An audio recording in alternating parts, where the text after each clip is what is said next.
Democrats are actually prepared to go it alone on infrastructure if necessary. Does he support those $6 trillion that's being floated by some of the Senate Democrats? I'm going to bring in Kentucky Democratic Congressman John Yarmuth. He is the chairman of the House Budget Committee. I want to say thank you first and foremost for joining us today. Let's just start with the $6 trillion plan being floated out there. Do you support that one? Well, I haven't I haven't seen everything that's in it. I think along with most 2/3 of Americans or more, support all of the elements in the American Jobs Plan, the American Rescue Plan, things like assistance for child care and more capacity, assistance for elder care, early childhood education, free community college, investment in our infrastructure, increased broadband, water systems. These are highly popular items. And I don't know where that poll came from, that Liz was mentioning, but she hasn't been in my district, I'll guarantee you, because the people in my district aren't concerned about inflation. Yeah, right now, if they're adding a deck to their house, they say, oh gosh, lumber prices have gone up.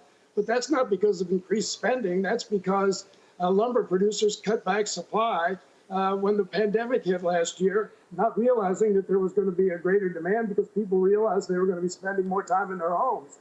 So, the thing we need to emphasize, Charles, is that whatever it is, and the balance of the $6 trillion clearly is the American Rescue Plan, the American Families Plan. That's about $4 trillion, and I know the rest of it's to lower some of it is to lower the Medicare eligibility age to 60 from 65, something that's also very popular, and a few other elements, right. Adding vision. Well, let me jump in because no one's ever going to be able to read it if we live from now to another 100 years, to be quite frank with you.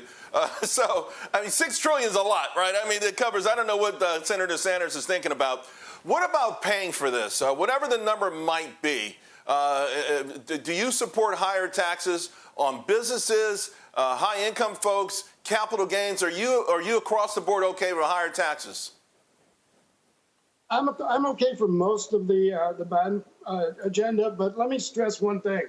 I'm not sure that we do have every Democratic vote for those tax proposals. So I'm not sure we're gonna get there ultimately. We'll see. We haven't done a whip count on all of that yet, and a lot of this legislation actually most of it has not been written. Sure. So we're dealing with concepts and outlines right now. But let me just quote Jay Powell, the chairman of the Fed, who said, we have enough fiscal space to make these kind of investments without worrying too much about inflation.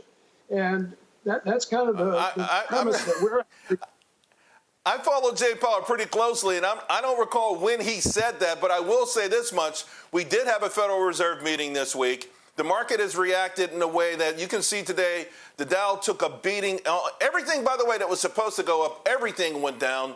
And the key reason for this is people are really extraordinarily concerned about runaway inflation to the point where the Fed won't even be able to control it. I mean, are you concerned that already federal GDP is 127%? Are you concerned that GDP already, I mean, federal debt is already 127% of GDP? Do you think that there is a breaking point for all of this?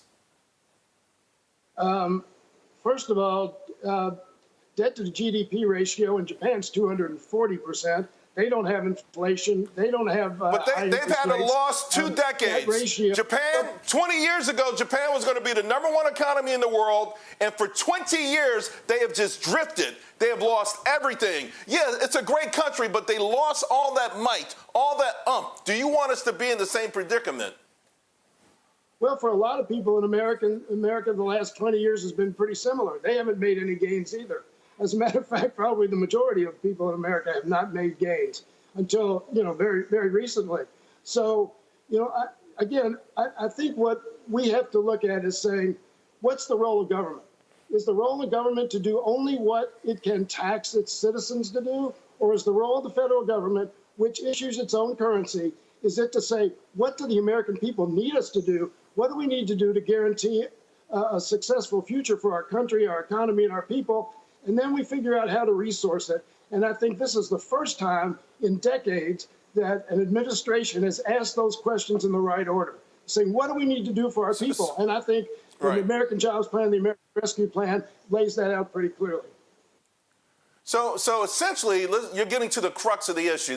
You're really talking about modern monetary theory, where the government prints unlimited amounts of money and does everything, quote, to you borrow your line, for the people. There's a huge philosophical debate on what people want and can do for themselves and why we should encourage that. And maybe that pulling yourself up by the bootstraps is why we became the preeminent nation in the world. Now, if you want to have a philosophical discussion about dismantling that, if you've lost faith in the American people to do it on their own, just given their own initiative, that's something different. But economically, you already admit you've got colleagues in your own party who know that might be a bridge too far right now. So what's a reasonable outcome we're looking at here? What I said is we haven't taken a whip count yet. We don't know what the legislation will actually look like. And I'll give you an example, Charles. I don't want to get too big in the weeds, but so the president has $225 billion for child care over 10 years. Now, you can't just give $225 billion to people and say, here, pay for your child care, unless you help use some of that money to build capacity so that they actually have the availability of child care. Because right now, there's inadequate accessibility. So part of this is to build capacity, the same way with early childhood education, same way with community college. That's why we call it infrastructure, because unless you have that capacity, whether you can afford it or not doesn't matter. So again, you asked me Sir, with all due respect, if these checks are going to go out and there's a push to make it a permanent thing, I think it would backfire. I think a lot of young women would be disincentivized to get married, disincentivized to get into the workplace. But that not being the case in a free market, when you have billions of dollars floating around, people will go out and provide child care. It would be something that the free market would do. The federal government would not have to step up to the plate with that kind of money sloshing around. I'll start a daycare center in my house, okay, with that kind of money floating around. But we've run out of time. This is a conversation I'd love to have. I think everyone needs to have it. I get where you're coming from, but I just think giving up on what made us great at this point, I just think it's a mistake, sir. We have to leave it there. Sorry. I don't think anybody's rooting for that or proposing that, and I don't think modern monetary theory actually suggests that. I don't think one precludes the other. All right. Well, let's finish the conversation at another time. I really appreciate you coming on. I appreciate where you're coming from. And I think we all should listen to all these ideas. Thank you, sir. Hey, Sean Hannity here. Hey, click here to subscribe to Fox News YouTube page and catch our hottest interviews and most compelling analysis. You will not get it anywhere else.